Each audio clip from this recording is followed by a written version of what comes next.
you ever struggled with getting your staff in your office, whether it's your practice or any other business really, in getting on board with you and growing your business, really being on board with you?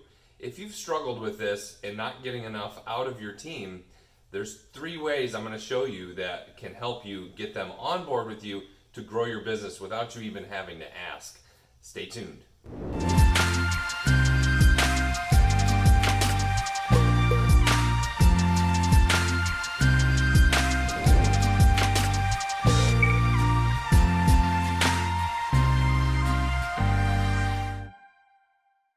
Hey, Bryan Z here for Growth Secrets, and today we're going to talk a little bit, real quick, about the top 3 ways I have for you to incentivize your team in your office or in your practice to help your practice grow. This is essential because without your team, there is not much more you can do with your business, and you're only as strong as your weakest link.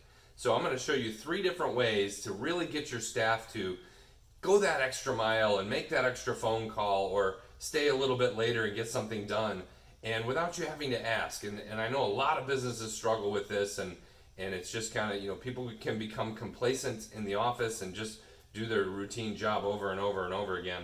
And I want to show you 3 different ways that you can think about to implement and change that for you. So the first way is per sale or patient.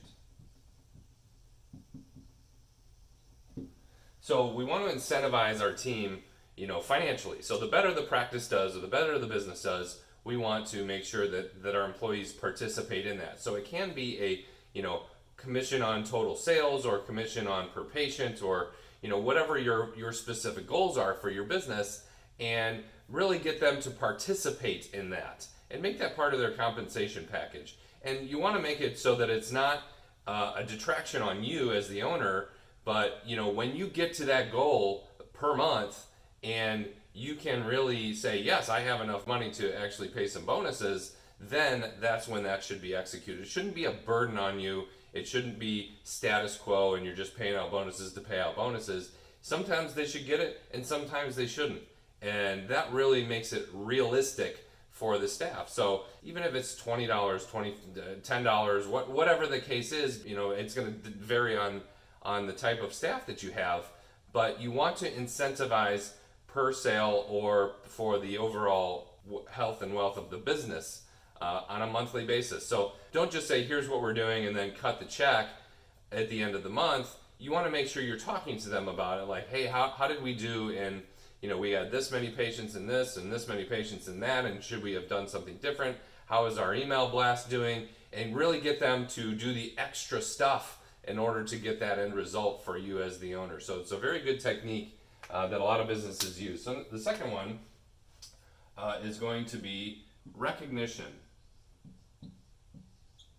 So it's amazing, I'm a guy, and we employ a lot of mostly females in my business, and it's amazing to me. I am very motivated by dollars. Females especially are not. Typically, they can be. It's not an across the board rule or anything like that, but a lot of people are motivated by things other than money.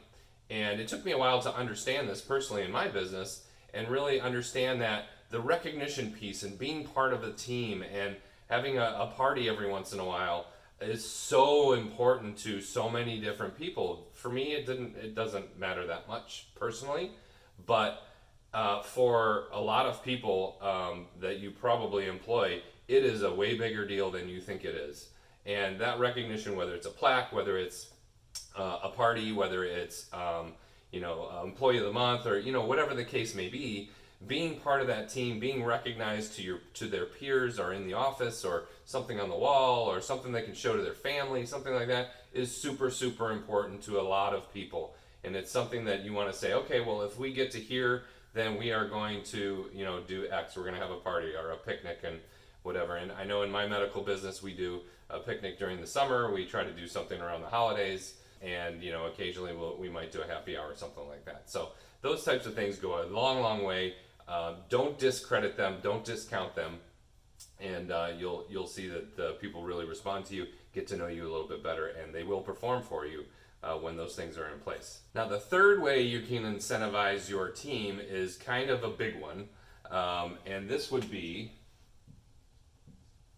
an ownership stake. Now, hear me out on this. So this is a legal issue.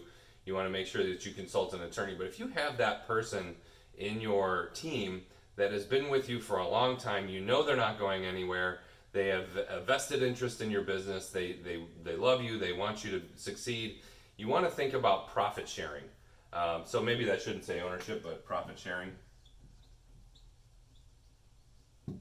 So you want to make it, you can structure it legally so that they say, oh yeah, I'm really a part of this business now. And it's not just a bonus like in part one, but it's a vested interest in the business. If they go, you'll see their chest pump out a little bit and you'll see them go, oh yeah, I'm a part owner of this business. And they really take that on as part of their identity and say, I'm a business owner, and whatever happens to this business, I have a vested interest.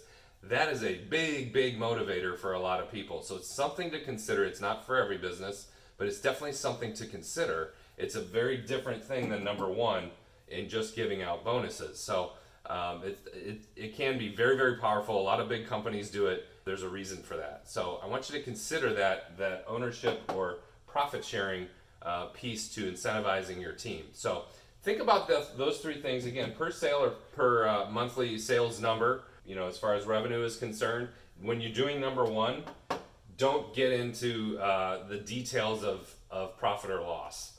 And I know that's what we look at as business owners, but a lot of employees just simply don't understand it. You can get into arguments on what is an expense and what is not, and you don't want to get into that. Just work on the top line number of gross sales and incentivize your team on that, or per patient, or whatever you want to do there. Recognition, as far as plaques, employee of the month, that kind of stuff, and ownership or profit sharing. Those are big motivators to keep your team in place, reduce turnover, and get your business and practice to the next level. So I hope these three things spurred some thoughts for you, and go ahead and try one or two of those and see what happens. And I hope you enjoyed this video. We will see you in the next one. Take care.